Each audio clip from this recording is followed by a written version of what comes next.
안녕하세요. 이제 긴 여정을 끝낼 차례가 됐는데요. 오늘도 우리 이렇게 하나님 말씀과 사랑에 빠진 사람들로서 이곳에 함께 모였습니다. 성경이 우리에게 오다 마지막 시간인데요. 우리가 지금까지 굉장히 긴 여정을 사실 걸어왔어요. 자그마치 우리가요. 지금부터 한 5,000년을 걸어왔습니다. 아시나요? 그 메소포타미아부터 시작해서 이집트의 문자, 그게 이미 이제 주전 3,000년 이전 거기 때문에 지금으로부터 5,000년 이전에부터 시작을 해서 우리가 메소포타미아를 지나 이스라엘로 가서 다시 또 유럽으로 갔다가 그리고 이제 한국까지 돌아오게 됐습니다. 오늘은 우리가 아마 여러분들이 실크로드라고 하는 이야기도 좀 할 정도로 어떤 그런 실크로드의 경로를 따라서 우리 한국까지 성경이 전달되는 그런 과정들을 이야기하려고 하는데요. 뭐 실크로드는 조금 어려우니까 조금 더 우리가 쉽게 아마도 성경이 어떻게 우리까지 왔는지 이런 이야기들을 하겠습니다. 먼저 우리가 기독교라고 하는 게 우리나라에 언제 도착했을까요? 혹시 아시는 분 계신가요? 네. 옛날이요. 맞아요. 옛날이요. 옛날인데 먼저 우리가 아시아 쪽으로는 어떻게 전달이 됐을까? 물론 이제 이스라엘이라고 하는 나라가 아시아인 건 맞아요. 서남아시아고 메소포타미아도 서남아시아고. 근데 사실 우리는 중동이라고 더 익숙한 단어로 부르게 되죠. 그 중동이라고 하는 거는 동쪽의 중앙에 위치해 있는 건데요. 사실 우리한테는 동쪽이 아니잖아요. 애매한 곳. 바로 이 동양이라고 하는 장소에 어떻게 신앙이 들어오게 됐는지, 기독교가 들어오게 됐는지 그런 여정들을 조금 먼저 살펴보려고 하는데요. 우리가 되게 의아한 인물이 하나 등장을 합니다. 바로 도마라고 하는 사람. 도마는 예수님의 제자 중에 그죠. 가장 의심이 많았던 사람. 저는 그런 얘기를 하거든요. 누가 그런 얘기를 합니다. 이스라엘에 꼭 성지순례를 가야 되나요? 이런 얘기를 저한테 가끔 물어보거든요. 근데 저는 그 얘기를 해요. 우리는 사실 예수님이 아니라서 예수님은 믿지 않고 보지 않고 믿는 자가 더 크다 그랬는데 우리는 사실 도마거든요. 그죠? 그래서 우리는 만지고 봐야 좀 더 믿을 것 같아요. 도마는 사실은 굉장히 예수님이 하라는 얘기를 그래서 거부를 해요. 뭐냐면 이 사람이 쓴 책이 있습니다. 바로 3세기경에 기록된 도마 행전이라고 하는 책에 의하면 이 사람이 자신이 어떻게 순교하게 되고 그리고 어떻게 신앙을 전달하게 됐는가의 과정에 대해서 이야기를 하게 되는데요. 사실 예수님이 도마에게 얘기를 합니다. 도마야. 동양으로 가라. 근데 싫었대요. 자신은 그렇게 예수님의 십자가 손가락 만져서 십자가 자리도 확인했음에도 불구하고 가기 싫었다 그래요. 가기 싫어서 우기고 안 가고 있을 때 예수님이 어떻게 했을까요? 가난하게 만들어 버렸대요. 완전히 이제 아무것도 남지 않는 이런 가운데 재산을 다 몰수해 버리셨어요. 그러는 바람에 이 사람이 노비가 돼 버린 거예요. 노비가 되면서 어디로 팔려가게 되냐면 이 사람이 인도에 팔려가게 됩니다. 그때 마침 인도에 왕이 있었는데요. 그 사람의 이름은 군다 파로스라고 하는 이름으로 기억이 되어져 있고요. 이 군다 파로스라고 하는 왕이 인도에 자신의 궁전을 짓기 위해서 예루살렘에 목수를 사러 옵니다. 그게 바로 로마라고 하는 이제 도마가 이제 그때 팔려가게 돼요. 그래서 은 30개, 뭐가 좀 비슷하죠. 은 30개 그러면 생각나는 사람? 메카로니다. 그죠? 은 30개의 도마가 인도까지 팔려가게 돼요. 그래서 가서 궁전을 지어야 되는데 이 목수가 궁전을 안 짓고 돈을 주면 나가서 가난한 사람들한테 나눠주는 거예요. 두 번째 또 줬는데 또 나눠주는 거예요. 왕이 어땠을까요? 돈 주고 산 노예가 궁전을 안 짓고 돈 주면 그걸 전부 다 가난한 사람들을 나눠주는 거야. 화가 났어요. 화가 나서 안 되겠다. 죽여버려야지. 더 이상 너 궁전 짓을 필요도 없어. 죽여버려야지라고 작정을 했는데 그날 밤에 왕의 동생이 꿈을 꿨답니다. 꿈을 꿨는데 천국에 간 거예요. 천국에 갔더니 아주 화려하고 어마어마한 궁전이 있더라는 거예요. 그래서 물어봤대요. 이 궁전은 도대체 누구 궁전이냐고. 그랬더니 군다 파로스 왕의 궁전이라고. 누가 지어줬을까요? 그죠. 도마가 천국에 지어뒀다는 거지. 그래서 크리스찬들이 바로 기독교인들이 천국에 이 궁전을 지어줬다는 거예요. 그래서 이 군다 파로스가 회심을 했대요. 그래서 뭐라고 얘기를 하냐면 나는 이제부터 기독교인이 될게. 그래서 예수 그리스도를 받아들였다는 거예요. 그러면서 이제 이 인도에는 이 도마에 의해서 어마어마한 그러니까 기독교가 전파되는 순간이 왔다라고 하는 겁니다. 사실 이게 진짜냐 아니냐 얘기는 말이 있어요. 하지만 실제로요, 아프가니스탄에서 동전이 하나 발견이 됐는데요. 군다 파로스의 이름이 기록이 되어 있는 동전이 발견이 됐습니다. 그렇다면 실존 인물이었을 것이야. 동전의 이름을 아무나 새기진 않았을 거 아니에요. 실존 인물이었을 것으로 보고 도마의 이야기가 상당히 신빙성이 있다라고 이렇게 얘기가 되고 있는데요. 실제로 인도에 가면요, 도마를 기념하는 교회가 발견이 됩니다. 그리고 도마와 관련된 다양한 성지들이 인도에 있어요. 그렇다면 아마 기독교가 이렇게 인도까지 전달이 되지 않았을까, 동양으로 오는 길이었지 않았을까라고 생각이 되고요. 또 다른 이제 우리가 이 동양으로 온 기독교를 이야기한다면 경교죠. 경교는 워낙 유명하고요. 사실 경교는 네스토리우스교라고도 이렇게 얘기를 하거든요. 페르시아 쪽에 있었던 사람들이 가지게 된 어떤 기독교적인 신앙이라고 보게 되는데요. 이때 경교에서 경교라고 하는 단어의 뜻이 뭐냐면 광명정대한 종교란 뜻이에요. 광명정대가 무슨 뜻인지 아신가요?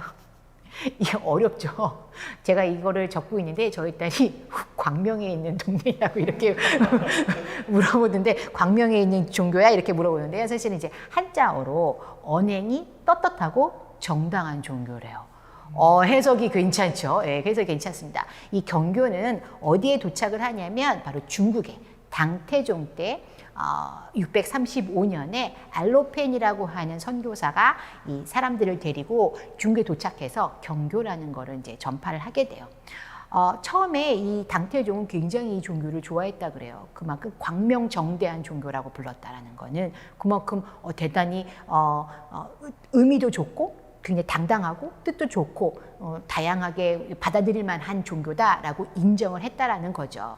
물론 당태종이 개신교로 개종을 했느냐 안 됐느냐에 대해서는 좀 아직까지 문제가 있지만 한문으로 성경을 번역할 수 있도록 배려까지 했다 그래요. 그래서 한문으로 번역된 성경은 일찌감치 중국에 있었습니다.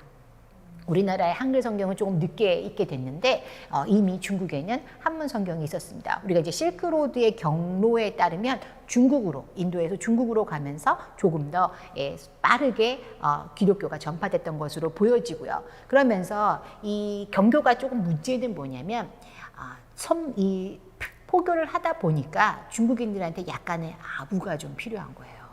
그래서 중국의 문화에 상당히 많이 이렇게 동화될 수 있도록 노력을 합니다. 대표적인 거 뭐냐면 제사에 대해서 허용하는 거. 사실 성경은 제사에 대해서 귀신에게 절하고 귀신에게 제사 드리고 하는 것에 대해서 사실은 말이 안 되잖아요. 근데 중국에는 조상에 대한 제사를 금하면 사람들이 반항을 할 것 같으니까 제사에 대해서 배려를 했고요. 그리고 일부 다처제를 배려를 합니다.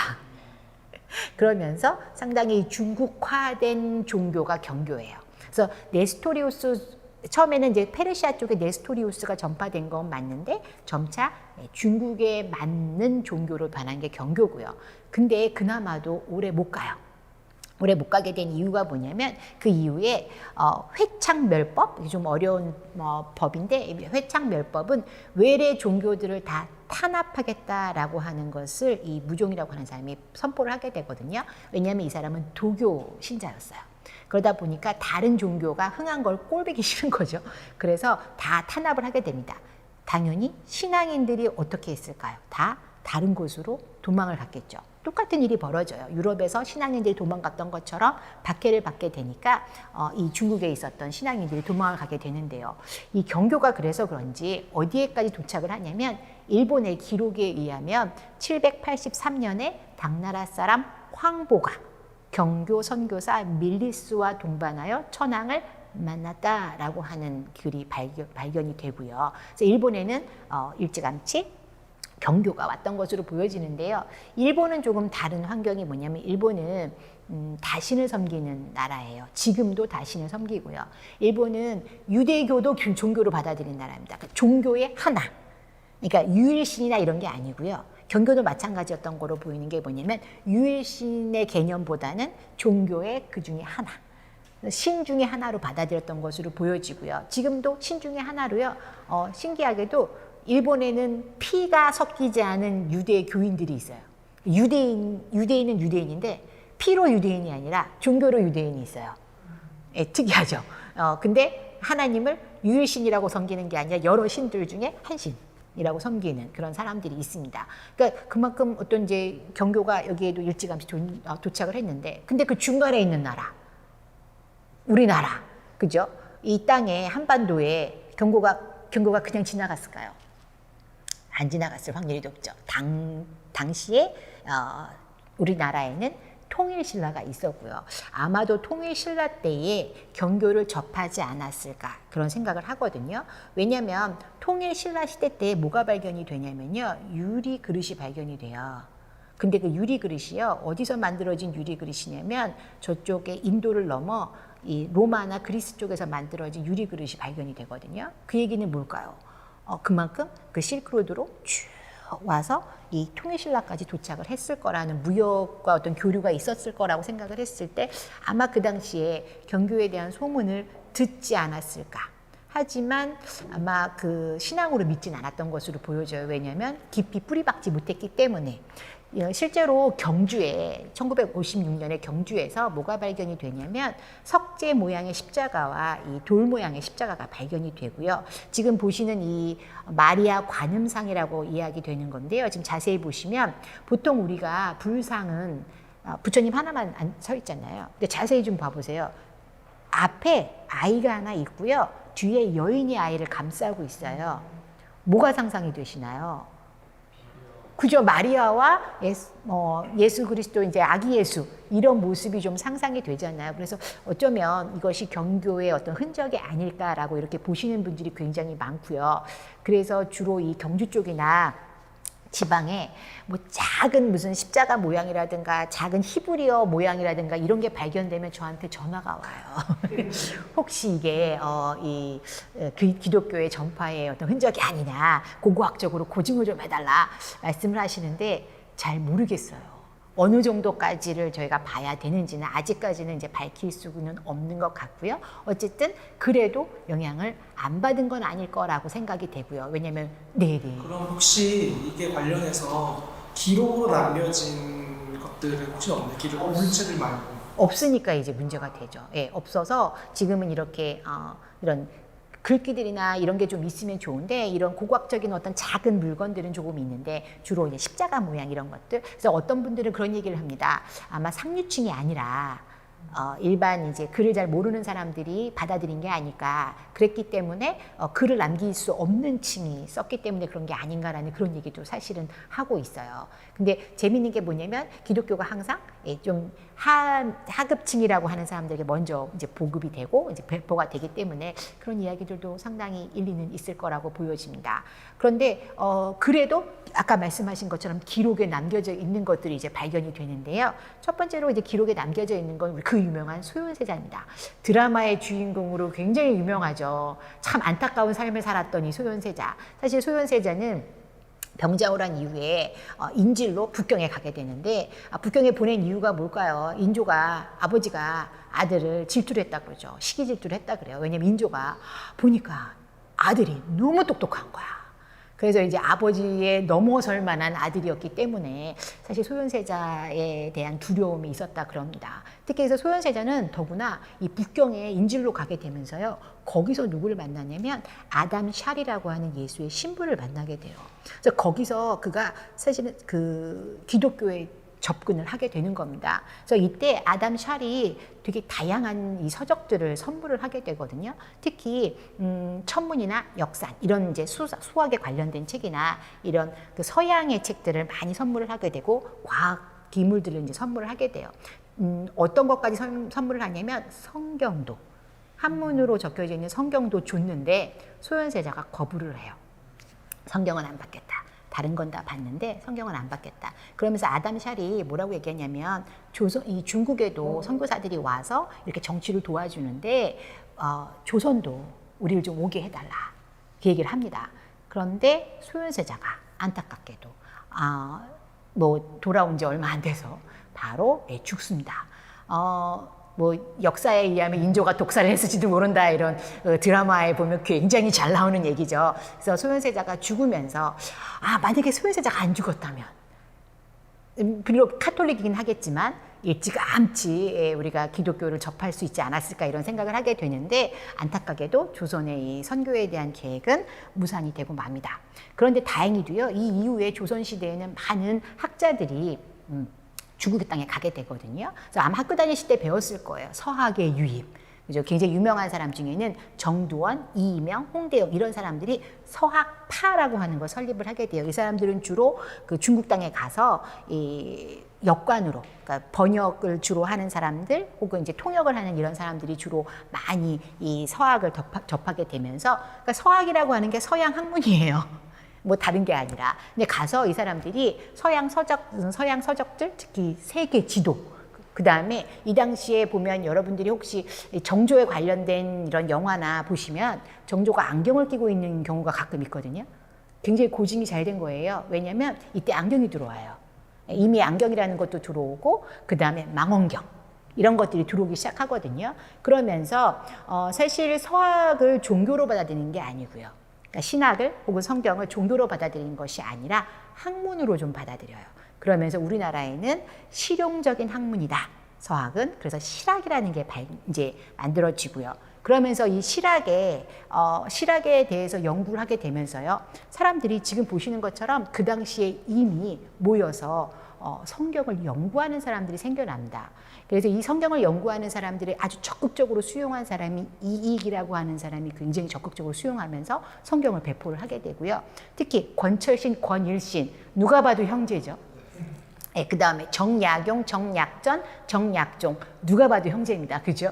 거기다가 정약용이라는 이름은 너무 많이 들어보셨죠? 목민신서. 그죠? 이 사람이 바로 사실은 기독교인이었다라는 거죠. 그래서 이들이 이제 기독교인이라고 하는 것은 개신교회는 아니고 그 당시에는 카톨릭이 먼저 들어왔기 때문에 카톨릭인이라고 보시면 되는데, 심지어 1784년에는요. 세례 교인도 있었어요. 이승훈이라고 하는 사람이 중국 북경에 가서 세례까지 받는, 이 사람의 세례명은 베드로였습니다. 이렇게 세례까지 받고, 사실 이 신학을 앞섰던 사람들이 이 신학을 받아들이기 시작합니다. 그런데 무슨 문제가 일어나냐면, 우리가 최근에 자산어보라고 하는 영화가 최근에 이제 개봉이 됐었는데 혹시 보셨어요? 자산어보? 추천입니다. 추천입니다.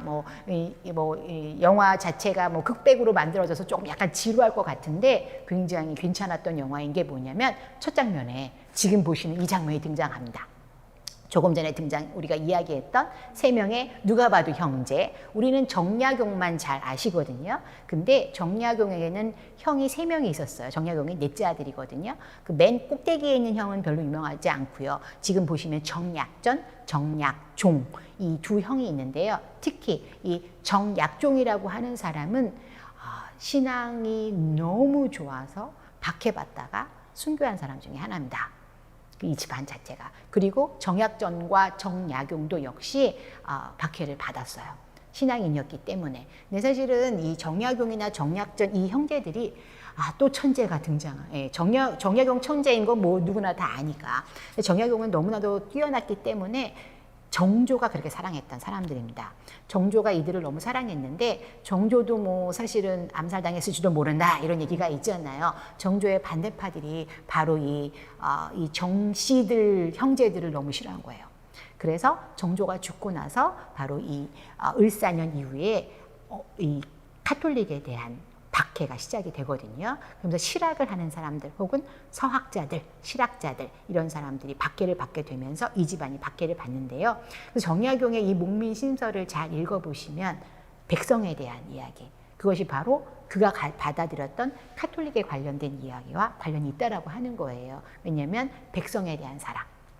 우리가 지난 시간에 또 얘기했었잖아요. 위클리프. 국민에 의한 국민을 위한 정부. 여기서도 역시 목민심서에도 그런 내용들이 이제 등장을 하면서 우리가 그들의 있던 희생이 이때부터 시작이 되었다라고 하는 것을 좀 보신다면, 이 자산오보 영어는 정말 추천입니다. 한 번쯤 꼭 보시면 재미있게, 물론 이제 물고기에 관련된 책을 쓰긴 합니다만 앞부분에서 카톨릭에서 이렇게 순교를 했구나라는 걸 조금 아실 수 있는 그런 장면이 등장을 하는데요. 최초 카톨릭 성경까지 이때 등장을 합니다. 1784년에 성경 직해라고 하는 것이 발표가 되는데요. 역관 최강연에 의해서 이 동전 한문 서학서와 성경 광익을 통합 번역을 해요. 함께 모아서 번역을 한 다음에 이것을 성경 직해라고 하는 것으로 이제 발표가 되는데요. 지금 보시면 한글이죠. 예, 한글입니다. 한글과 한문이 좀 혼용이 되어져 있고요. 그리고 이 책은 사실 그 이후에 천주교 전체 다 번역을 한 건 아니거든요. 그래서 나중에 이 천주교 조선 교구에서 합쳐가지고 같이 다 번역을 해가지고요. 성경 직해라고 하는 것으로 총 9권으로 발표를 하는데요. 예, 박물관에 있어요. 예, 박물관에 있으니까 보러 오세요. 비록 카톨릭 거지만, 예, 하지만 이렇게 발표를 하게 되고요. 그러면 카톨릭 얘기만 계속 할 건가요? 우린 개신교인데, 그죠? 예, 개신교에 대한 얘기를 좀 하려고 합니다. 개신교는 처음에 어떻게 들어오게 됐을까? 첫 번째는 개신교 성경이 어떻게 전래됐는지에 대한 이야기를 할 수가 있는데요. 순조실록, 1816년 순조 16년의 기록에 의하면 9월 4일에서 5일 사이에 충청도 서천군 마량진에 함장 맥스웰과 바실홀이 이끄는 영국 함선 알레스트호와 리라호가 나타나 일대를 탐사했다. 이런 기록이 남겨져 있거든요. 그러면 이때 탐사를 했으니까 그 근처에 있었던 누가? 양반들이. 그렇죠. 그 근처에 있었던 마량진 첨사 조대보 그리고 비인 현감 이승열 이 사람들이 도대체 뭐 하는 거예요? 그리고 구경을 온 거죠. 네, 구경을 와서 이들이 이제 외국에서 온 사람들이고 그리고 이들이 어떤 교류를 좀 하기를 원했던 것으로 보여지고요. 그래서 이 사람들에게 성경을 줬다 그래요. 이때 준 성경은 킹 제임스 성경이다 이렇게 알려져 있고요. 성경을 줬는데 그 당시에 성경을 받았지만 그 당시 읽을 이유도 없고요. 예, 다른 나라 언어로 되어 있었기 때문에 영어로 되어져 있는 성경을 어떻게 읽을 수도 없었을 것이고 아마 그냥 받았던 것으로 보여지는데요. 실제로 이 사람들을 그 성경을 줬다라고 하는 그림들도 좀 남아 있어요. 갓이 이만해요. 예, 그래서 어마어마하게 큰 갓을 쓰고 있는 사람들을 이제 그림에 남겨져 있다 이렇게 알려져 있고요. 그러면서 이때 이 이후부터는 조선 땅에 조선이라고 하는 곳에 복음을 전하러 가야겠구나 하는 사람들이 등장을 합니다. 그래서 개신교 선교사들이 이제 등장을 하기 시작하는데요. 1832년에 폴란드 출신의 귀칠라프라고 하는 사람이 먼저 도착을 하지만 들어오지 못해요. 그 당시에 바로 기독교에 대한 박해가 너무 심해서 들어오지 못하고 그냥 구경만 합니다. 바깥에서. 가고 싶은데. 그리고 나서 이제 굉장히 또 이제 유명한 사람입니다. 바로 영국의 토마스 목사가 들어오기 시작한다. 제너럴 쇼만호. 사극에 근대사 사극에 보면 항상 등장합니다. 여기서 막 폭탄 터뜨리고 막 서로 막 대포로 이 포탄 던지고 막 이러는 장면들, 총 쏘고 막 이런 장면들이 등장을 하는데요. 이때 한문 성경을 들고 왔었어요. 토마스 목사는 중국에 들렀다가 한문 성경을 들고 이 조선 땅에 들어오려고 했지만 기독교 학살로 인해서 이 당시에 순교당하고 맙니다. 그러면서 이 유럽에 있는 사람들이 조선이라고 하는 땅에 대해서 관심을 갖기 시작을 해요.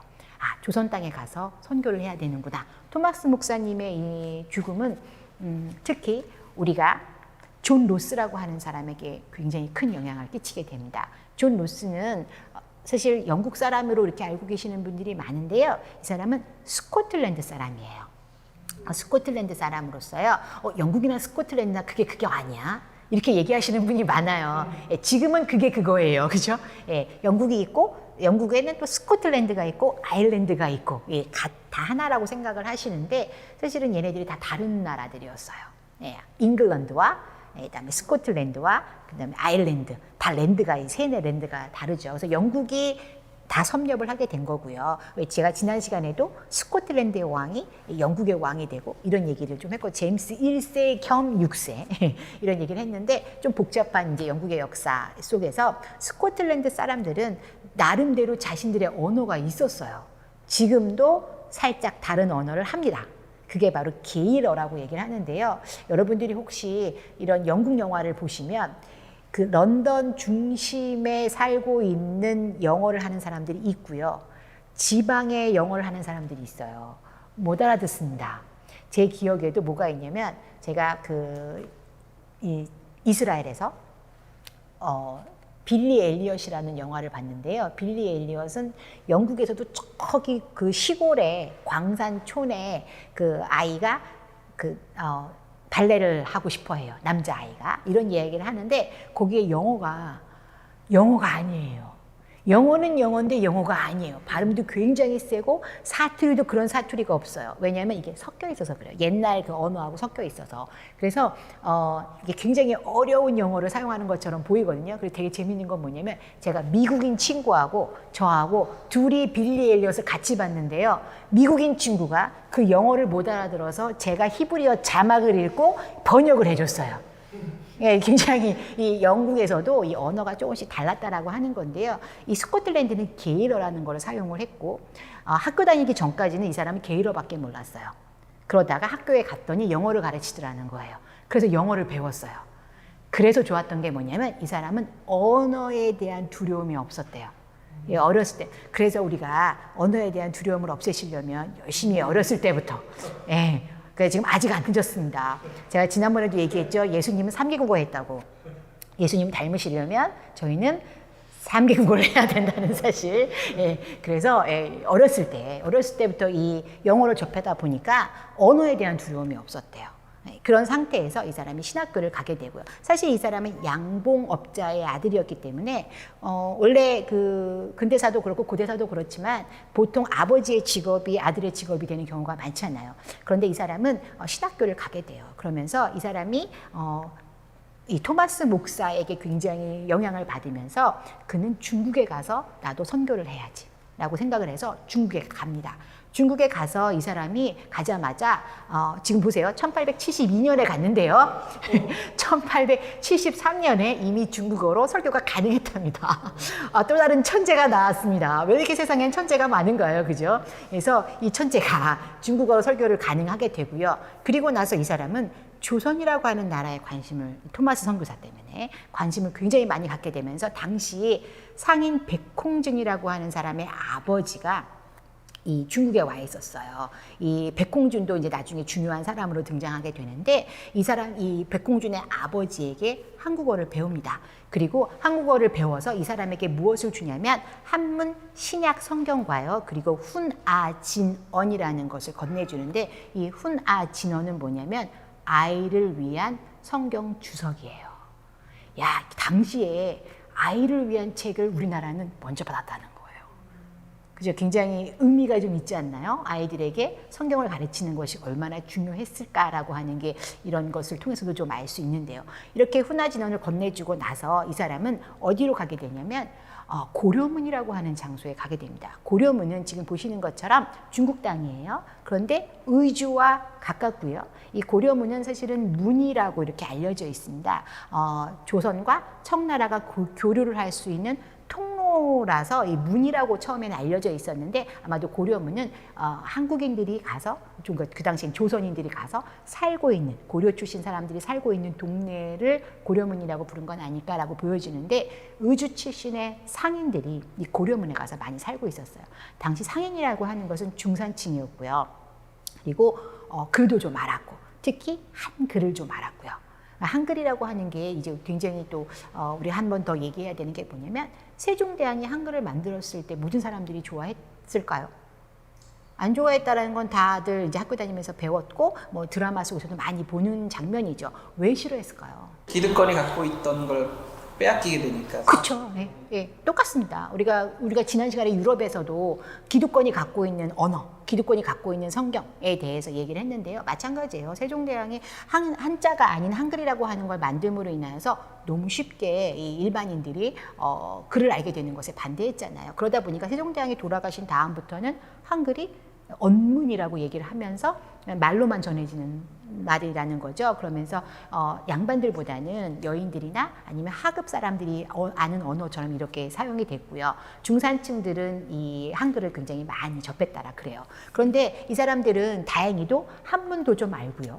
만주어도 알고요, 한글도 아는 이런 상인들이 있는 거예요. 왜냐하면 상인들이다 보니까 장사를 해야 되다 보니까 만주어도 알아야 만주 사람들한테 장사도 하는 거예요. 그래서 굉장히 이 선택의 탁월함이 등장을 합니다. 이런 의주의 상인들을 만나서 이 존 로스가 선교를 하게 되고요. 그러면서 이응찬이라고 하는 사람의 도움으로 이제 한글을 이미 한글을 배웠잖아요. 근데 보세요. 우리가 조금 전에 1874년에 이제 한글을 배우기 1873년에 한글을 배우기 시작했다고 얘기를 했는데 1877년에는 한글로 성경을 말로 번역을 할 수 있게 되는. 또 이 천재 정말 속상한 하나님께 기도를 많이 해야 될 것 같은데 이 사람이 한국어 교재를 만들어요. 그러니까 사실 이 당시에는 한국 교재가 없었다는 거. 외국인들에게 한국어를 소개할 만한 교재가 없었는데 지금 보실까요? 이게 바로 한국어 첫걸음이라고 하는 교재고요. 코리안 프리미어라고 하는 교재로서요. 보시면 기역, 니은, 디귿, 리을, 미음 어떻게 읽는지 밑에 영어로 어떻게 읽는지에 대해 있고요. 다른 거에는 뜻도 다 적혀 있어요. 단어가 적혀 있고요. 한국어를 어떻게 하면 외국인들에게 전해줄까? 고민했던 그런 흔적들이 등장합니다. 덕분에 이 사람의 어떤 이런 포교 활동들, 선교 활동 때문에 당시 백흥준과 이응찬 같은 사람들은 세례를 받게 되고요. 고려문에는 한국 개신교 공동체가 이제 형성이 됩니다. 이런 가운데 이 사람은 최초 한글 낙권 성경을 이제 번역을 하게 됩니다. 이응찬과 백홍준의 도움으로 번역을 하게 되는데요. 예수 성경 누가복음 전서, 예수 성경 요한복음 전서. 박물관에 오시면 이런 옛날 이 근대사에 발표된 성경들이 있거든요. 아이들한테 읽어보라 그러면 깔깔깔거리고 웃어요. 왜냐하면 우리의 지금 말과는 조금 다르니까. 어쨌든 이런 성경들이 발표가 됩니다. 이런 가운데 너무 신기한 건 뭐냐면 한 짝 안 들어있다라는 거예요. 한 장 안 들어있는 성경들을 발표하기 시작합니다. 그러면 존 로스만 발표를 했을까요? 좀 한국 사람은 물론 이응찬이나 백홍준 같은 사람들이 협력을 했지만 또 다른 사람이 하나 등장합니다. 한국 사람이죠. 이수정이라고 하는 사람입니다. 이 사람은요, 사실 그 양반이었어요. 양반이었고요. 네, 양반 중에도 그렇게 아주 높은 직의 사람은 아니었고요. 조금 좀 하급 또 아니고 그냥 중산층 정도에 되는 어떤 이제 양반이었는데 이 사람이 1882년에 이모군란이라는 게 일어나거든요. 이모군란은 여러분이 조금 이제 역사에 대해서 조금 아시는 분들은 민씨, 바로 명성 황후의 집안이 어마어마한 외척을 하면서 문제가 되고 또 군사들의 군비를 이렇게 횡령하는 사건들이 벌어지면서 이제 이 난이 일어나면서 명성황후를 다 죽이려고 했거든요. 그때 이 사람이 명성황후를 지게에 지고 숨겨줬어요. 그러는 바람에 당연히 고종이 이놈 봐라 이게 됐겠죠. 그러면서 고종이 물어봅니다. 뭘 원해? 큰 벼슬 줄게. 명성황후 살려줬으니까. 근데 이 사람은요 뭐라고 얘기하냐면 나를 일본에 보내주세요. 일본에 보내주는데 신사유람단에다가 달에 섞어서 일본에 보내주는데 보내실 때 자기를 기록에 남기지 말라 그래요. 그러니까 높은 이제 직을 주지 말고 왜냐하면 자기는 자유롭게 가서 일본에 가서 새로운 문물을 좀 공부하고 싶습니다. 그러니까 나는 참 학자들이 참 뛰어나죠. 가서 나는 문물을 공부하고 싶습니다라는 얘기를 합니다. 그래서 이 사람이 그곳에 가게 되고요. 거기서 서양 문물을 접하게 되고요. 또 한 가지 동경 제국대에서 또 한국어 강사를 좀 구할 때 한국어 강사로 이제 선발이 돼서 동경 제국대학에 가게 돼요. 그래서 이곳에 가서 공부를 하게 되는데 이 사람이 이게 서양 문물을 접하다 보니까 우리나라의 농경이 조금 뒤졌구나. 그래서 일본의 농경에 대한 공부를 하고 싶어 합니다. 그래서 일본 농학 박사 치다센이라는 사람을 만나요. 그런데 이 치다센이라고 하는 사람이 개신교 신정거예요. 그래서 이 사람한테 성경을 줍니다. 근데 이 이수정이요. 치다센에게서 성경을 딱 접하는 순간 어마어마한 감동을 느꼈대요. 그래서 집에 가서도 계속 그 성경에 대한 고민을 했답니다. 이런 말씀이 있다니. 어떻게 이런 말씀이 있지? 어떻게 이런 사람이 있었지? 하면서 굉장히 고민을 많이 했다 그래요. 꿈을 꿨는데요. 꿈속에 키 큰 사람 하나, 키 작은 사람 하나가 나타났대요. 그러면서 이 사람이 책을 하나 주더랍니다. 이 사람들 책을 주는데 이 책이 뭐냐 그랬더니 이 책은 성경이라는 것으로 한국어로 기록된 그 어떤 책보다 세상의 어떤 책보다 가장 중요한 책이다 라는 얘기를 했다는 거예요. 그래서 이 사람이 얼른 가서 성경을 하나 더 나에게도 주세요. 해서 성경을 공부하기 시작을 합니다. 성경을 연구하다 보니까 이 성경을 우리 조선 땅에도 알려야겠다. 특히 이 조선 땅에 가서 우리가 이 얼마나 중요한 종교가 있는지, 기독교가 하나님이 얼마나 우리를 사랑했고 예수 그리스도가 우리를 위해서 십자가에 못 박혀 돌아가셨고 이 이야기를 조선 땅에 전해야겠다. 그래서 미국에다가 편지를 써요. 선교사 파송을 위한 편지를 쓰는데요. 한번 볼까요? 예수 그리스도의 종 나 이수정은 미국 교회의 형제 자매들에게 문안드립니다. 우리나라의 수많은 사람들은 아직도 참 하나님의 도를 모르고 이교도로 살고 있습니다. 그들은 아직 주님의 구원의 은혜를 받은 적이 없습니다. 나는 영향력이 미미한 사람이지만 당신들이 파송한 선교사들을 힘껏 돕겠습니다. 라고 하는 편지를 미국에 보냅니다. 이 편지는 마게도니아의 부름이라고 소개가 되면서요. 바로 이런 잡지책에 기고가 되고요. 그리고 나서 이 글을 보고 파송된 사람이 있습니다. 바로 여러분이 잘 아는 언더우드 선교사입니다. 이 언더우드 선교사를 파송하는데 큰 영향을 끼치게 돼요. 언더우드 선교사뿐만 아니라 아펜젤러까지 일본에 먼저 보내요. 왜 일본에 먼저 보내냐면 이수정을 만나서 한국어를 배우도록. 그래서 이 사람들이요, 원래는 조선 땅에 가려고 했는데 길이 자꾸 막혀요. 풍랑 일고서 막히면서 오히려 일본에 가서 그들의 이 이수정에게서 한국어를 배웁니다. 이 한국어를 배웠기 때문에 그들이 이 한국 땅에 도착했을 때 바르게 전도를 할 수 있었다라고 하는 거예요. 언더우드가 사실은 한국에 도착해서 뭐라고 얘기하냐면 조선 땅에 도착을 했을 때 언더우드는 1885년에 도착하거든요. 근데 우리가 조금 전에 예수 성교 복음 전서, 그 다음에 예수 복음 누가복음, 바로 존 로스가 번역한 성경은 1883년에 이미 번역이 끝나 있는 상태였고요. 이미 조선 땅에는 이 성경책들이 있는 거예요. 언더우드가 그랬다고 얘기를 하죠. 조선 땅에 와 보니 이미 조선 땅에서는 스스로 성경을 번역해서 공부하고 신앙을 가진 사람들이 있더라라고 얘기를 했대요. 그것은 아마도 이런 존 로스뿐만 아니라 이수정의 노력도 아마 있지 않았을까라고 보여지는데요. 이수정은 성경이 자국어로 번역되는 것이 선교 산업의 기본이다. 선교 사업의 기본이라고 생각을 했어요. 굉장히 똑같은 이야기를 하죠. 우리가 지난번에 이야기했던 종교개혁을 했던 사람들과 무엇이 중요하냐? 성경이 중요하다. 하나님의 말씀이 가장 중요하다라고, 다른 건 다 필요 없다라고 하는 겁니다. 그래서 이 성경을 번역을 하게 되는데요. 미국 성서공회의 이제 지원을 받아서 성경을 번역합니다. 첫 번째 번역한 성경은 현토 한한 신약 전서라고 하는 건데요. 한문 성경이에요. 한문 성경 옆에다가 한글로 토를 달아요. 또 다른 성경은 뭐냐면 신약전서 마가복음 언해입니다. 이 성경은 현재 등록문화재로 등록이 되어져 있을 정도로 중요한 책인데요. 이 마가복음서는요, 보시면 한글로 번역을 해서 그 옆에 한자로 토를 달았어요. 왜냐하면 한자로 토를 달은 이유가 아까 얘기했던 것처럼 양반 기득권에게도 신앙을 이야기하기 위해서. 한글로만 번역을 하면 사실 양반들은 무시하거든요. 저건 업무냐, 저거는 한글 쓰는 사람들만 보는 거야 라고 얘기를 하지만 한문으로 토를 달았기 때문에 양반들에게도 영향을 미칠 수 있다라고 하는 겁니다. 이 이수정이라고 하는 사람이 얼마나 대단하냐면 지금 보세요. 이게 일본 기독교인들의 모임입니다. 그런데 여기 지금 혼자 전부 다 기모노 입고 있는 일본인들 사이에서 혼자 한복 입고요. 예, 그리고 갖가지 쓰고요. 이러고 앉아 있어요. 그래서 굉장히 유명한 이야기가 있는데요. 이 일본의 기록에 의하면, 일본 기독교인들의 기록에 의하면 이수정이라고 하는 사람은요, 한국어로만 기도를 했대요. 그리고 꼭 아멘. 그래서 뭐라고 얘기냐면 내가 한복을 입고 당당하게 항상 일본어를 못하는 게 아니에요. 일본어를 굉장히 잘했어요. 근데 항상 한국어로 기도를 하면서요, 나는 그 사람이 기도할 때 아멘 소리밖에 못 알아듣지만 내가 그 사람이 기도할 때 마음이 뜨겁더라 이렇게 얘기를 했다 그래요. 그리고 이 사람은 당당하게 한복만 입고 이 모임에 나타났다라고 얘기를 합니다.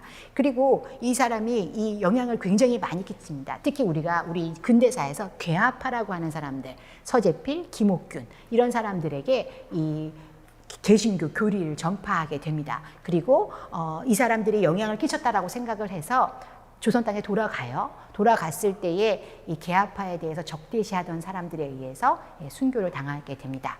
그렇지만 이분이 번역한 주기도문 한번 볼까요? 너무 아름답습니다. 이 당시에 주기도문을 이렇게 한글로 번역을 했어요. 이 사람들의 노력이 아니었다면 아마 우리는 개신교가 이렇게까지 한국 땅에, 조선 땅에 퍼지기 힘들지 않았을까 이런 생각을 합니다. 존 로스는요, 계속해서 성경을 더 번역을 하려고 해요. 처음엔 낙권만 번역을 했지만 중국 심양에서 최초의 한글 신약 전서를 번역을 하게 됩니다. 바로 예수 흉교 전서 1887년에 성경을 번역하게 되고요. 만주 심양에서 발간을 해서요. 총 339쪽에 5,000부를 발행을 하게 돼요. 그러면 이 당시에 번역을 어떻게 했을까? 이 존 로스가 했던 것 중에 하나는 뭐냐면 전에 이 한문 성경이 아니라 한문에서 번역을 하되, 그러니까 왜냐하면 아무래도 한문이 먼저 쓰였기 때문에 한문에서 번역을 하더라도 어디로 돌아가야 하냐? 원어로 돌아가야 된다. 그래서 그리스어 성경을 기준으로 합니다. 이 사람은 혼자 번역을 한 게 아니고요. 꼭 한국 사람들을 옆에 앉혀놔요. 한문을 아는 한국 사람들을 앉혀놓고요. 한국인 번역자가 한문 성경을 먼저 한글로 번역을 하게 하고요. 그런 다음에 그리스어 성경과 영어 성경을 대조 분석을 합니다. 혹시 잘못된 건 없을까? 혹은 또 잘된 건 없을까? 뭐 이렇게 다 번역을 확인을 하고요. 그리고 나서 그리스어 성구사전과 주석을 참고해서 모든 어휘를 수정을 한 다음에 수정된 원고를 잘 정수하고, 그 다음에도요, 그걸로 끝내지 않아요. 그리스어로 또 한 번 수정을 거쳐요. 그렇게 해서, 근데 지금 얘기하는 거 보니까 존 로스가 그러면 그리스어도 엄청 잘했다, 헬라어도 엄청 잘했다, 이 얘기가 되잖아요. 존 로스는 11개 국어를 한 사람입니다. 그냥 우리하고는 좀 다른 세상에 사는 사람이다, 이렇게 생각을 하시면 될 것 같아요.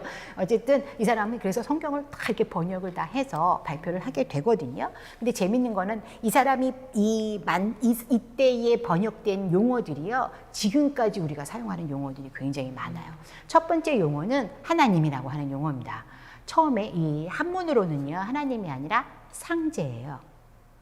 위에 있는 황제죠. 위에 있는 왕이에요. 근데 상제라고 하는 단어가 한국인들, 조선인들한테는 약간 익숙하지 않은 거예요. 왜냐하면 조선인들한테는 황제가 아니라 왕이거든요. 그러다 보니까 상제라고 하는 단어는 약간 익숙하지 않죠. 그래서 우리와 가깝지 않은 왕인 거예요. 중국의 왕이 상제인 거예요. 그러다 보니까 그러면 조선인들은 그러면 가장 어떤 신에 대한 얘기를 할 때 어떤 단어를 사용하냐 이렇게 물어봤더니, 놀라지 마세요. 옛날부터요, 우리나라 사람들이 무슨 일이 이렇게 벌어지잖아요. 그럼 아이고 하나님 그랬대요. 아이고 하나님 그랬대요. 그래서 하나님이라고 하는 어떤 호칭이 있구나. 그래서 하나님이라고 하는 단어를 사용했다 그래요. 그래서 지금까지 우리는 하나님이라고 부르죠. 근데 좀 다른 건 뭐냐면 천주교에서는, 카톨릭에서는 하늘님이라고 그러거나 하느님이라고 하잖아요. 그래서 어쩌면 그것이 하나가 아니라 하느님이었을 거다. 아이고 하나님, 하늘님이었을 거라고 보여지는데, 아마 유일신 하나님, 그래서 하나 이렇게 해서 같이 합쳐진 것이 아니냐 이렇게 해석하시는 분들도 있기는 해요. 근데 이게 참 통일이 안 되는 게 조금, 언어의 통일이 안 되는 게 조금 안타깝긴 합니다만, 또 다른 단어 중에는 성령, 성령이라고 하는 단어도 이때 이미 만들어진 단어고요. 그다음에 예수 그리스도, 그리스도라고 하는 단어도 이때 만들어집니다. 천사, 이때 다 만들어져요. 그런데 새로운 단어들이, 없는 단어들이 있는 거예요. 다 만들다가 도대체가 안 되는 단어들이 있습니다. 뭐가 있냐면 예수님의 십자가라고 하는 단어가 당시에는 없었어요. 뭐냐면 그러면 너네는 어떤 단어가 있어? 물어보는 겁니다. 그랬더니 우리는 죄를 지으면 형틀에서 형벌을 받아. 십자틀. 그래서 그 당시에는 십자틀이라고 하는 단어로 번역을 하게 되고요. 또 다른 이제 특이한 단어, 유월절이라고 하는 단어. 아무리 설명해도 이제 없는 거야. 명절의 어떤, 명절은 독특하게 그렇다고 패삭이라고 번역하게, 히브리어의 패삭으로 사용하기도 그렇고.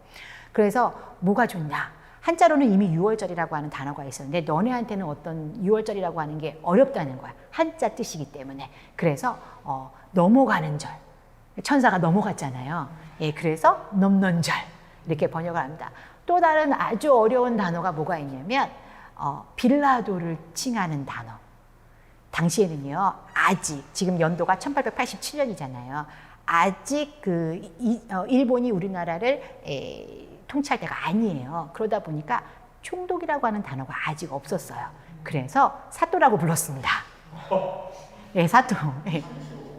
근데 문제가 또 여기에 또 한 가지 심각한 게 있어요. 여러분이 예수선교전서를 가져다가 읽고 계시잖아요. 그러면 이 단어를 모르는 것도 문제가 되지만요. 아는 단어 같은데 모르는 단어가 너무 많이 나와요. 이게 뭐냐면 만주 심양에서 자, 의주 출신 사람들이 번역을 도왔습니다. 자, 어떤 언어를 사용했을까요, 이 사람들은? 네, 만주 심양 바로 뭐냐면 북쪽 사투리를 사용해요. 그래서 어멈, 아범, 아바이, 오마리 그런 이제 그 우리가 보통 알고 있는 북한 사투리라고 하는 사투리들이 굉장히 많이 등장을 해요. 그래서 예수선교 전서를 읽으면 계속 막힙니다. 예, 계속 막힙니다. 그러나 한자가 하나도 들어있지 않은 성경이 발표됐다라고 하는 겁니다. 이게 굉장히 또 중요하게 생각되는 게 뭐냐면 이것들을 그럼 전달을 누가 했을까? 이것들을 전달을 누가 했을까? 사실은 우리가 권서인이라고 하는 단어들을 많이 사용해서 옛날 분들은 전도사라고 얘기 안 하고요. 할머니 할아버지들은 권서인이라고 얘기를 해요. 전도사라고 얘기 안 하고 권서인이 전도사의 역할을 옛날에 했다라고 이렇게 알려져 있는데요. 권서라고 하는 뜻은 목이나 어깨에 보찜을 메고 물건을 운반하는 사람이라는 뜻이거든요. 불어에서 왔고요. 근데 이 사람들 중에는 어떤 사람이 있냐면 당시에 이 의주 출신 사람들이 주로 보찜 장사꾼들이 많았던 거예요. 보찜 장사 상인들이다 보니까 보찜 장사를 하는데요. 특히 지금 보시는 이 서상윤이라고 하는 사람, 이 사람은 산삼 장사였어요. 그래서 보찜에다가 이 산삼을 메고 고려문에 옵니다. 고려문에 와서 장사를 한 다음에 그 다음에는 뭐 가져갈 게 없는 거죠. 그래서 뭔가 사가지 가서 다시 사가지 가서 이제 의주 땅에 가서 팔아야겠죠. 그런데 이 사람이 그 당시에 몸이 또 이제 몸이 아프면 또 이제 큰일이 나죠. 또 열병에 걸려요. 열병에 걸려서 죽을 뻔하거든요. 그때 맥킨타이어라든가 이 존 로스라고 하는 사람들의 기도에 의해서 목숨을 건져요. 그러면서 그거 당신들이 기도해 준 그 사람 좀 믿어봅시다. 이렇게 되는 거죠. 그래서 이 사람이 개종을 하게 돼요. 그리고 세례도 받겠다고 막 우기고 그래요. 그래서 이 사람이 그러면 네가 이 성경을 우리가 앞에서 5,000부나 출판을 했으니까 한 500권부터 먼저 가져가. 단편 성경부터 가져간 다음에 그 다음에 예수 선교전서를 들고 가서 너가 조선 땅에 가서 이거를 팔아라 라고 얘기를 합니다. 사실은 권서인들은요. 조선 땅에 와서 성경을 전달할 때요. 그냥 권했어요. 처음에는. 근데 이게요. 그냥 권하니까 무슨 문제가 생길까요? 그냥 책을 그냥 줘요. 그러면 읽을까요? 안 읽어요. 뭐 어떻게 했을까요? 예, 엿바꿔 먹었어요. 실제로. 엿바꿔 먹고요. 그 다음에 뭘로 사용하냐면 벽에다가 벽지루도 사용하고요. 불쏘시개도 사용하고요. 예, 화장실에 가니까 너무 좋죠. 예, 그러니까 이런 걸로 많이 사용을 하는 거예요. 그래서 돈 받고 바꿔줍니다. 근데 많이 받지 않고요. 쌀 있으면 쌀로 바꾸고 감자 있으면 감자로 바꾸고 그 다음에 뭐 고구마 있으면 고구마로 바꾸고 이렇게 해서 계속 바꿔줘요. 그러면서 권서인들이 많이 생겨납니다. 1883년에는 권서 류순천이 평양에 성경을 보급하게 되고요. 그리고 이제 1908년에 대표적인 권서는 김성호라고 하는 사람이 있는데요. 이 사람은 3,700km를 여행했대요. 다 걸어 다녔다는 얘기거든요. 정말 운동 많이 하셨을 것 같아요. 살이 절대로 찔 수 없었을 것 같은데 이분이 복음을 전하면서 947권의 성경을 판매를 했고요. 그리고 4,688명을 만나 전도했답니다. 전도사 목사로서 참 부끄럽죠. 우리는 그렇게 전도하지 못하는데 전국을 다니면서 전도를 했다는 얘기를 하고요. 실제로 이 권서인의 수는요. 1910년에 238명이나 됐고요. 여기에는 여인들도 있었다고 이렇게 알려져 있습니다. 여인들도 상당히 많은 여인들이 성경을 전달하는 데 참여했던 것으로 알려져 있고요. 이 이후에 우리가 앞에서 얘기했던 선교사님들이 성경 번역에 참여하게 됩니다. 선교사님들이 하나 둘씩 우리 땅에 도착하게 되면서 그들이 처음 한 것은 뭐냐면 언어부터 배웠어요. 언어부터 배워서 한글을 배우고 조선어를 배우고 그리고 나서 성경을 번역하는 일에 전력을 하거든요. 우리가 보통 알고 계시는 아펜젤러 선교사님 같은 경우에도 마가복음을 번역하신 분이고요. 언더우드, 우리는 언더우드 같은 경우에 아까 우리가 봤던 이 마가복음서 누가 번역한 거? 이수정이 번역한 마가복음서를 이 언더우드가 조선 땅에 들고 와요. 들어올 때. 그래서 혹시 여러분이 연대에 가면 이 언더우드가 세운 학교가 연세대학교잖아요. 연세대학교 그 가운데에 언더우드의 동상이 하나 서 있습니다. 근데 언더우드가 책 한 권을 들고 있어요. 예, 그 책이 바로 이수정이 번역한 마가복음이다 라고 이렇게들 얘기를 하거든요. 예, 그런 의미를 갖고 있다 이렇게 얘기를 합니다. 바로 마가복음을 들고 오고 언더우드도 역시 성경 전인 번역자회에서 성경을 번역하는 일을 하게 됩니다. 또 다른 사람 중에 또 중요한 사람인데요. 제임스 게일이라고 하는 사람. 이 사람은요, 우리가 잘 아는 철로 역정이라고 하는 책을 번역한 사람이에요. 그리고 대단한 건 뭐냐면 한영 사전을 만들어요. 이것을 외국에다 전달을 하게 되고요. 너무 한글이 아름다워서 이 제임스 게일 같은 경우는요, 구문과 춘향전을 영어로 번역해서 미국에 소개하는 사람이 됩니다.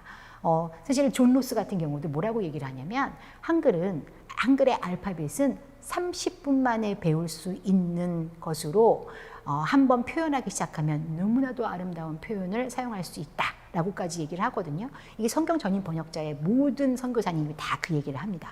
또 다른 선교사님 중에 유명한 사람은 바로 윌리엄 스크랜튼이라고 하는 사람인데, 윌리엄 스크랜튼이라고 하는 사람 같은 경우는 우리가 보통 의사로 많이 아세요. 그래서 근대사 드라마에 엄청 많이 나와요. 의사로. 제중원이라고 하는 병원에서 의사로 생활을 하죠. 그리고 상동병원이라고 하는 병원도 만든 사람인데요. 이 사람도 역시 로마서를 번역한 사람이에요. 그만큼 이제 성경을 번역을 의사로만 있었던 것이 아니라 성경을 번역한 사람이고요. 또 다른 사람은 윌리엄 레이놀즈라고 하는 사람인데요. 이 사람이야말로 굉장히 중요한 사람이에요. 왜냐하면 이 사람은 뒤늦게 2년 후에 1895년에 성경 전인 번역자 회의에 합류하게 되는 선교사님인데요. 이분이 이제 마지막 성경을 완역을 만들어요. 그렇기 때문에 굉장히 중요한 역할을 하게 되는데요. 이렇게 성경 전인 번역자회가 만들어지면서 전에는 영국 성서공회, 미국 성서공회가 우리나라의 성경 번역에 굉장히 도움을 많이 줬다면 이제 우리나라 자체에서 성서공회라고 하는 것이 만들어집니다. 처음에 이름은 성서회관이라고 이렇게 얘기가 됐고요. 바로 처음에 이제 조선 성서공회 다양한 이름으로 불렸지만 지금 대한성서공회, 현재 우리가 알고 있는 성경을 번역하고 성경을 배포하는 그 기관의 모체까지 만들어집니다. 그러면서 많은 사람들이 성경을 번역하게 되고요. 이러면서 또 이 성경이 보급이 되면서 한글 성경이 보급이 되면서 한글에 대한 연구가 엄청 많이 일어나게 돼요. 그래서 우리가 보통 제가 한번 물어본 적이 있거든요. 국문학과에 가면 1학년 때 한글 역사에 대해서 배운대요. 세종대왕부터 시작을 해서 한글 역사를 배우는데요. 한글의 발전이라고 하는 그 시간에는 바로 이 주시경 선생님에 대해서 얘기를 하게 되거든요. 주시경 선생님은 국어 영국 학회, 지금의 한글 학회라고 하는 학회의 전신이고요. 여기에 이 사람이 주시경 선생님을 중심으로 해서 한글 연구를 했는데, 이 주시경 선생님은 상동교회 교인이었어요. 그래서 상동교회에 모여서 한글을 연구합니다. 그렇다면 당연히 많은 사람들이 기독교적인 마인드를 갖고 있었다라고 하는 걸 우리가 알 수 있고요. 그리고 성경의 말씀을 너무 사랑을 했기 때문에 이 사람들이 한글 성경을 보면서 한글 문법이나 한글에 대해서 연구를 했다라는 거예요. 그러니까 사실 만약에 성경을 번역하지 않았다면, 우리가 앞에서 봤던 존 로스 목사님이라든가 이수정이라든가 이런 선교사님들의 한글 번역이 없었다면 우리가 지금 이렇게 한글이 쉽게 사용을 하기는 힘들지 않았을까라는 얘기까지 한다라고 하는 거예요. 왜냐하면 한글은 사라질 수도 있었던 언어, 글자라고 하는 겁니다. 얼마나 감사한지 우리가 지금 상상을 해보세요. 라틴어로 된 성경을 지금 계속 읽어야 한다면 얼마나 끔찍할까요? 그죠? 또 영어로 된 성경으로 계속 성경을 봐야 한다면 아마 이렇게 기독교가 우리나라에 뿌리 깊게 박히진 않았을 거라는 이런 상상을 하게 되는데요. 더불어서 이 한글이 발전하게 되면서 이 독립운동의 기반도 역시 한글이 이 기독교가 혹은 개신교, 성경에 엄청 영향을 끼쳤다라고 하는 것을 우리가 알 수 있다라고 하는 겁니다. 이제 성경의 완역이 완성이 됩니다. 바로 1900년에는 신약 전서가 발표가 되고요. 1911년에는 구약 전서가 발표가 되고요. 구약 전서 역시 등록 문화재로 등록이 되어져 있습니다. 1911년에는 이 구약 전서와 신약 전서를 합쳐서 레이놀즈가 완역 성경 전서를 발표를 하게 돼요. 이러면서 지금의 우리가 가지고 있는 성경 전서는 바로 이 1911년에 발표된 것을 기초로 하는 겁니다. 우리가 가지고 있는 개역 개정이요, 굉장히 나중에 번역된 것보다는요, 이것을 계속해서 개정하고 개혁하고, 그래서 성경을 전부 다 개역 개정, 개역 한글, 전부 다 개역 아니면 개정이라는 말이 들어가거든요. 그 말이 뭐냐면 이것을 기초로 해서 조금 더 번역을 새롭게 하고 조금 더 새롭게 보정했다라는 뜻을 갖게 되는 거예요. 그러면 이제 우리가 성경 개역을, 우리가 지금 갖고 있는 가장 중요한 개역 개정 성경과 관련돼서 1938년에 처음으로 이 앞에서 번역되었던 이 구역 개정을 다시 한번 정리를 하게 되는데요. 왜 정리를 하게 되냐면 문법이 조금씩 바뀌어요. 언어가 살짝씩 바뀌잖아요. 그러다 보니까 그 바뀐 문법에 의해서 성경이 1938년에 다시 한번 발표가 되고요. 1961년에는요, 1957년에 발표된 한글 맞춤법 통일안에 따라서 다시 번역이 되거든요. 그래서 이 성경이 바로 개역 한글판이에요. 이 개역 한글판이 여러분이 많이 보던 게 뭐냐면 이렇게 옆으로 써 있는 거. 어렸을 때 성경책이 항상 옆으로 써 있었잖아요. 그리고 한자가 왜 이렇게 많은가요? 그래서 이런 성경책이 바로 이제 한자도 섞여 있는 이런 성경책들이 있었는데, 그 이후에 이제 성경들이 다시 발표가 되는데요. 1967년에는 우리나라 사람들도 외국으로 유학을 간 거예요. 50년대, 60년대 이제 유학을 갔다가 돌아온 유학파들이 돌아오면서 좀 더 다른 성경을 좀 번역을 해야 되지 않겠습니까? 라고 얘기를 하면서 성경에 새로운 유학파들이 번역을 하게 되면서 1967년에 신약전서 새 번역이라는 게 발표가 되고요.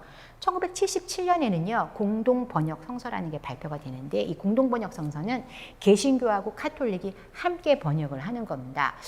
언어를 좀 통일을 하는 게 어떨까라고 얘기를 하면서 성서 번역 공동위원회라는 걸 만들어요. 사실 저도 제가 한국에 처음 들어오자마자 2007년도에 용산의 전쟁기념관에서 사해사본과 그리스도의 기원이라고 하는 전시회를 제가 이제 오픈을 한 적이 있는데, 오픈을 했는데 이게 카톨릭하고 개신교하고 동시에 같이 대상으로 사해사본을 소개하는 거였어요. 근데 처음에 저희가 카톨릭 신부님들을 먼저 이제 리허설이라고 하는 걸 하거든요. 좀 이제 교정할 게 좀 있을까요? 어떠면 좀 더 동선을 좀 바꿀까 이러면서 카톨릭 신부님들과 이제 카톨릭 신자들을 먼저 초대를 했는데, 저는 개신교 목사잖아요. 그러다 보니까 용어가 전부 다 뭘로 써 있었을까요? 하나님, 베드로, 누가복음, 이렇게 전부 다 개신교 용어로만 쓴 거예요. 근데 카톨릭 신자들이 이렇게 보니까 본인들은 하나님을 모르신다 이렇게 얘기를 하시더라고요. 하느님, 바오로, 그죠? 그 다음에 루카복음 이렇게 좀 다른 거예요. 그래서 다 이 패널을 쓴 걸 다 뜯었어요. 다 뜯고 하느님 대각선 슬래시하고 하나님. 그래서 이제 조금 창피하더라고요. 왜냐하면 일반 기자들이 와서 자기들끼리 키득키득 웃으면서 뭐라 그러냐면, 그래서 신이 둘인 거지? 이렇게 얘기하더라고요. 마음이 좀 아팠어요. 아마도 1977년에도 똑같은 마음을 가지셨던 분들이 있던 것 같고요. 그래서 공동번역성서 용어를 좀 통일해보자 라고 해서. 그런데 또 재밌는 건 뭐냐면 따로따로 출판을 해요. 왜 따로따로 출판을 하냐면 개신교회는 외경을, 우리가 지난 시간에 얘기했죠. 외경을 경전으로 생각하지 않기 때문에. 그런데 가톨릭에서는 외경도 제2경전으로 들어가야 된다. 그래서 따로따로 출판을 하게 됩니다. 슬픈 역사. 하나님은 한 분이시죠. 그리고 나서 1993년에는 개신교에서 성경전서 표준 새번역이라고 하는 걸 발표하게 되거든요. 현대어와 존대어가 섞어서 조금 더 현대스럽게 우리가 이제 사용하는 언어처럼 사용을 하자라고 얘기를 해서, 아마 여러분들이 가끔 목사님들이나 전도사님들도 가끔 이런 이 표준 새번역을 가끔 많이 사용하세요. 조금 더 쉽게 번역이 되어 있다라는 것 때문에. 근데 이제 사실은 정확하게 얘기하면 정경으로서 얘기하는 안 돼 있다라고 하는 거. 대한성서공회에서 발표한 것은 아니라고. 뭐 대한성서공회에서 발표하긴 했지만 우리가 일반적으로 대중적으로 사용하는 성경은 아니라고 하는 건데요. 일반적으로 대중적으로 현재 지금 사용하고 있는 성경은 개역 개정판이라고 해서요. 사실 1938년에 기록된 쓰여진 성경 전서가 조금 문법도 많이 바뀌었고 언어도 조금 살짝 바뀌었고 용어도 바뀌었기 때문에 새롭게 번역을 해서 개역 개정판이라고 하는 것으로 발표를 했는데 어떤 교회는 싫어하고 어떤 교단은 또 좋아하고 이래서 문제가 많았어요. 지금 현재는 2007년 이후에는 대부분의 모든 교단에서 받아들였고요. 그래서 지금은 일반적으로 사용하는 성경으로 우리가 지금 사용을 하고 있습니다. 하지만 여기도 좀 문제가 있죠. 왜냐하면 단어가 어려운 단어들이 많아요. 그리고 여전히 한문 단어들이 많다 보니까 사실 모르는 단어들이 굉장히 많이 등장을 한다는 겁니다. 지금 이런 성경을 번역하는 사람들이 단체들이 있어요. 우리나라에는 대한성서공회와 GBT 성경 번역 선교회라고 하는 게 있는데요. 성경 번역 선교회는 위클리프와 관련이 있는 겁니다. 위클리프와 세계 성서 연합회라고 해서요. 같이 이 성경을 번역하는 사람들이고요. 이 사람들은 성경을 그러니까 한국 성경보다는 한글 성경보다는 이런 이제 오지에 있는 아프리카라든가 혹은 이런 아시아에서도 우리가 모르지 동남아시아에도요 아직까지 번역이 안 된 성경들이 굉장히 많이 있어요. 저희 부모님 같은 경우도 캄보디아 선교사님으로 계시는데 오지에 계세요. 그러니까 푸놈펜 수도에서 버스 타고 10시간 들어가야 되는 곳에서 살고 계시는데요. 소수민족들이고요. 성경이 없어요. 그래서 그 사람들은 캄보디아어를 못해요. 자기네 동네 밖을 나가면 언어를 못 알아들어요. 그래서 직업을 못 구해요.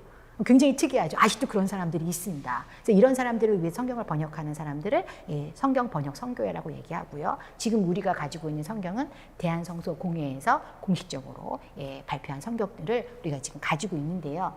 안타깝게도 성경은 여전히 번역이 되고 있지만 아직도 성경을 가지고 있지 못한 사람들이 많이 있다라고 말씀을 드렸어요. 그런데 재미있는 건 뭐냐면 우리가 이렇게 성경을 굉장히 힘들게 받아들이게 됐는데, 그죠? 많은 사람들의 희생과 많은 사람들의 이제 죽음 속에서 우리가 이렇게 성경을 받아들이게 됐는데 현재 우리는 100년밖에 안 됐잖아요. 우리가 성경을 갖게 된 것은 놀라운 건 뭐냐면 현재 한국은 세계에서 가장 많은 성경을 수출하는 국가 중에 하나라는 거예요. 이럴 때 이제 국뽕이라고 그러죠. 이렇게 어깨가 막 올라가지 않나요? 우리가 이렇게 뛰어난 일을 하고 있다라는 사실. 특히 최근에는요. 근데 문제가 좀 있는 게 성경이 좀 어려운 단어들, 아까 얘기했던 개역 개정의 어려운 단어들 때문에 요즘에 새 한글 성경 전서 이제 가칭입니다. 아직까지 발표된 건 아니고요.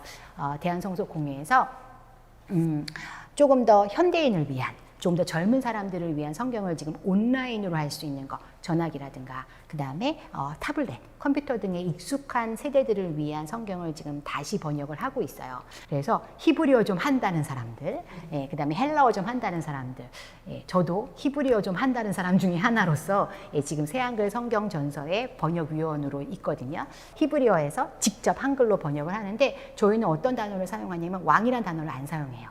왕은 일본어래요. 왕은 일본어라서 임금님 우리나라 말이고요. 그리고 또 우리가 또 하나하나 잘 아시는 거 올리브나무, 감람나무, 우리가 감람나무 종려나무라고 성경에 번역이 되어져 있는데요. 당시에 성경을 번역할 때 예수선교 전서를 번역할 때 도왔던 의주의 상인들은 감람나무도 그러니까 올리브나무도 대추야자 나무라고 하는 이스라엘의 나무들을 본 적이 없는 거예요. 열대성 과일인 아몬드를 먹어본 적이 없죠. 견과류인 아몬드를 먹어본 적이 없습니다. 그래서 이 사람들이 열심히 설명을 했겠죠. 존 로스나 이런 외국인들이 열심히 설명을 했을 거예요. 설명을 하니까 아하, 중국에 있는 감람나무, 중국에 있는 이제 어떤 종려나무라고 하는 어려운 한자어로 나무들을 번역을 했는데요. 중국에 감람나무가 있어요. 이게 이제 어떤 예제가 된 감람나무가 있는데요. 감람나무의 열매는 짜도 기름이 안 나와요. 원래 그 모델이었던 감람나무는 지금도 이제 그런데 지금 우리는 올리브는 짜면 기름이 나온다는 사실을 알잖아요. 그래서 지금은 올리브나무라고 번역을 해야 된다. 종려나무도 종려나무가 없어요. 이스라엘 가면. 대추야자 나무라고 번역을 해야 된다. 이렇게 해서 다 번역을 우리가 알 수 있는 언어로 지금 번역을 새롭게 하고 있고요. 조금 더 쉽게. 그런데 개역 개정 성경은 아니에요. 대체하는 건 아니고 현대인들을 위해서 조금 더 쉽게 접근할 수 있는 성경을 지금 다시 번역을 하고 있어서 국립국어원의 교수님들, 서울대 교수님들이 함께 하면서 바른 언어로 번역을 하게 됩니다. 이렇게 해서 정말 이렇게 성경을 번역하는 이유가 뭘까요? 왜냐하면 조금 더 성경 말씀을 가깝게 대하게 하려고 하는 수단이라고 생각을 합니다. 저희가 이 번역을 하는 이유는 다른 성경을 알게 하기 위해서. 우리가 마틴 루터가 원어로 돌아가서 성경을 읽어야 한다라고 하고 이야기했고, 존 로스 역시 원어에서 성경을 번역하기를 원했던 것처럼 저희도 원어로 성경을 번역을 해야 된다고 생각했던 것으로서 이제 돌아가는 겁니다. 성경이 가지고 있는 정말 귀한 뜻, 이런 것들을 조금 더 사모할 수 있도록 하려고 하는데요. 성경이 참 어렵게 우리에게 왔어요. 그렇죠? 1907년에요. 평양에서 대부흥운동이 일어납니다. 기독교 대부흥운동이 일어나면서 그때의 이름이 뭐냐면 대사경회라고 불러요. 자, 사경회라고 하는 뜻이 뭘까요? 하나님의 말씀을 연구하는? 네, 맞습니다. 사경회를 찾아보면요, 성경 연구하는 모임이에요. 그러니까 1907년에요, 우리 선조들은 모여서 성경을 연구했다라고 하는 겁니다. 성경의 말씀은 정말 하나님의 말씀이기 때문에 한 알도 땅에 떨어지지 않는 거죠. 정말 귀한 말씀들. 이 하나님의 말씀을 우리가 얼마만큼 사랑하고 사모했던가에 대해서 조금 고민을 해보실 수 있는 순간이었으면 좋겠고요. 성경은 말씀이 우리의 삶의 기준이 되었으면 좋겠고요. 어렵게 온 우리 성경을 이렇게 받아들이는 데 있어서 조금 더 우리가 하나님의 말씀의 귀함을 느꼈으면 좋겠습니다. 많은 사람들의 희생이 따랐던 거니까요. 올해 2021년 중앙감리교회의 이 표가 말씀이 기준입니다잖아요. 너무 의미가 있다라고 생각을 하고요. 우리가 이 어려운 시기에 말씀으로서 그 기준을 삼고 우리 스스로가 개혁을 일으켜 성경을 중요시 여기고 말씀으로 돌아가고, 또 말씀을 올 한 해 동안 읽으시면서 하나님의 말씀을 더욱더 사모하시고 사랑하시고 이런 습관들을 가졌으면 좋겠다는 생각하게 됩니다. 장시간 동안 굉장히 힘들었지만 잘 버텨주셔서 감사하고요. 또 이렇게 만나서 혹시 또 성경을 보시고 싶으시다면 박물관에도 오시고요. 또 궁금한 게 있으시다면 언제든지 오픈되어져 있습니다. 함께 나누는 시간들이 되었으면 좋겠습니다. 그러면 언제 또 다시 만날 수 있는 시간을 좀 기약하고요. 안녕히 계세요. 감사합니다.